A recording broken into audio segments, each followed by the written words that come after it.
Hi friends, welcome to SK Innovations. இன்னைக்கு நம்ம என்ன பார்க்க போறோம்னா இட்லி, தோசை, பூரி, சப்பாத்தி, நான், பரோட்டாக்கெல்லாம் ஒரு சைட் டிஷ் தான் பார்க்க போறோம். இப்போ பாத்தீங்கன்னா ஒரு கடாயில 50 ml அளவுக்கு எண்ணெய் விட்டுருக்கேன். இதுல 2 ஏலக்காய், 2 மராத்தி மொக்கு, 2 துண்டு பட்டை, 1 ஸ்பூன் சோம்பு, 1 பிரியாணி இலை, 4 கிராம்பு இதெல்லாம் சேர்த்துக்கிறேன். இது நல்லா பொரிஞ்சிட்டதும் இது கூடவே 2 மீடியம் சைஸ் வெங்காயம், 2 பச்சை மிளகாய், கொஞ்சமாக கறிவேப்பிலை இதெல்லாம் கட் பண்ணி சேர்த்துக்கலாம்.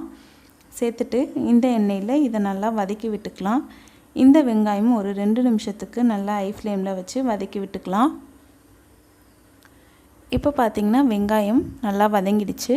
அடுத்து இதோட 2 மீடியம் சைஸ் தக்காளி கட் பண்ணி சேர்த்துக்க போகிறேன். கூடவே இந்த டிஷ்க்கு தேவையான அளவுக்கு உப்பையும் இப்போவே சேர்த்துட்டு நல்லா வதக்கி விட்டுக்கிறேன். இந்த தக்காளி ஓரளவுக்கு வதங்குற வரைக்கும் நம்ம வெயிட் பண்ணலாம். இப்போ பார்த்திங்கன்னா தக்காளி ஓரளவுக்கு வதங்கிடுச்சு. அடுத்து இதோட 1 டேபிள் ஸ்பூன் அளவுக்கு இஞ்சி பூண்டு விழுது சேர்த்துக்கிறேன். சேர்த்து இதையுமே நல்லா வதக்கி விட்டுக்கலாம். இஞ்சி பூண்டு பேஸ்ட்டோட பச்சை வாடை போகிற வரைக்கும் நல்லா இது வதங்கட்டும்.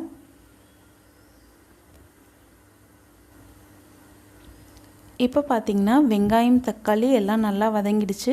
அதே சமயம் இஞ்சி பூண்டு பேஸ்ட்டோட பச்சை வாடையும் போயிடுச்சு. அடுத்து இதோட கொஞ்சமாக புதினா இலைகளும் கொத்தமல்லி இலைகளும் சேர்த்துக்கிறேன். சேர்த்து நல்லா வதக்கி விட்டுக்கலாம். இது 1 நிமிஷம் நல்லா வதங்கட்டும். இப்போ பார்த்திங்கன்னா 1 நிமிஷம் ஆகிடுச்சு. புதினா கொத்தமல்லி இலைகளும் நல்லா வதங்கிடுச்சு. அடுத்து இதோட 1 ஸ்பூன் அளவுக்கு சிக்கன் மசாலா தூள், 1 ஸ்பூன் அளவுக்கு கரம் மசாலா தூள், 1 ஸ்பூன் அளவுக்கு குழம்பு மிளகாய் தூள் சேர்த்துக்கலாம். சேர்த்து நல்லா மிக்ஸ் பண்ணி விட்டுக்கலாம். மிக்ஸ் பண்ணிவிட்டு 1 நிமிஷம் சிம் ஃப்ளேமில் அப்படியே வச்சுக்கலாம்.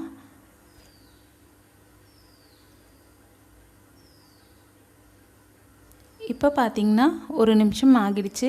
அடுத்து இதோட 1 ஸ்பூன் அளவுக்கு கடலை மாவை தண்ணியில் நல்லா கரைச்சி வச்சுருக்கேன், கட்டிகள் இல்லாமல். அதை இதோடு சேர்த்து நல்லா மிக்ஸ் பண்ணி விட்டுக்கிறேன். இந்த மாவோட பச்சை வாடை போகிற வரைக்கும் நல்லா வதக்கி விட்டுக்கலாம். ஸ்டவ் பார்த்திங்கன்னா சிம் ஃப்ளேம்லேயே வச்சு செய்யுங்க. அப்போ தான் சீக்கிரம் கட்டி கட்டியாக ஆகாமல் இருக்கும். அதே சமயம் பச்சை வாடையும் சீக்கிரமாக போகும். இப்போ இதோட பச்சை வாடை போயிடுச்சு. அடுத்து இதோட 700 ml அளவுக்கு தண்ணி சேர்த்து நல்லா மிக்ஸ் பண்ணி விட்டுக்கிறேன்.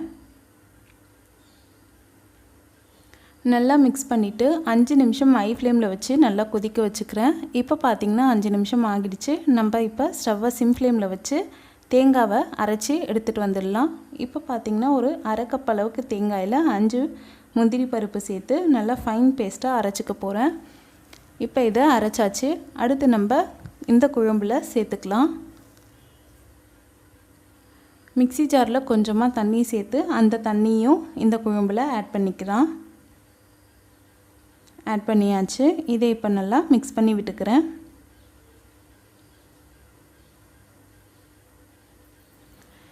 இப்போ இதை சிம் ஃப்ளேம்லேயே 2 நிமிஷம் நல்லா கொதிக்க வச்சுக்கிறேன். இப்போ பார்த்திங்கன்னா 2 நிமிஷம் ஆகிடுச்சு. நம்மளோட சைட் டிஷ் சூப்பராக ரெடி ஆகிடுச்சு. அவ்வளோதான். இந்த சைட் டிஷ் பார்த்திங்கன்னா இட்லி, தோசை, பூரி, சப்பாத்தி, நான், பரோட்டான்ட்டு எல்லாத்துக்குமே சூப்பராக ஆப்ட் ஆகும். கண்டிப்பாக நீங்களும் ட்ரை பண்ணுங்கள். இந்த வீடியோ உங்களுக்கு பிடிச்சிருந்தால் லைக் பண்ணுங்கள், உங்கள் ஃப்ரெண்ட்ஸோடு ஷேர் பண்ணுங்கள், அண்ட் எப்படி இருந்துச்சுன்னு கமெண்ட் பண்ணுங்கள். நம்ம சேனலை ஃபஸ்ட் டைம் பார்க்குறீங்கன்னா மறக்காமல் சப்ஸ்கிரைப் பண்ணுங்கள். தேங்க்ஸ் ஃபார் வாட்சிங் ஃப்ரெண்ட்ஸ்.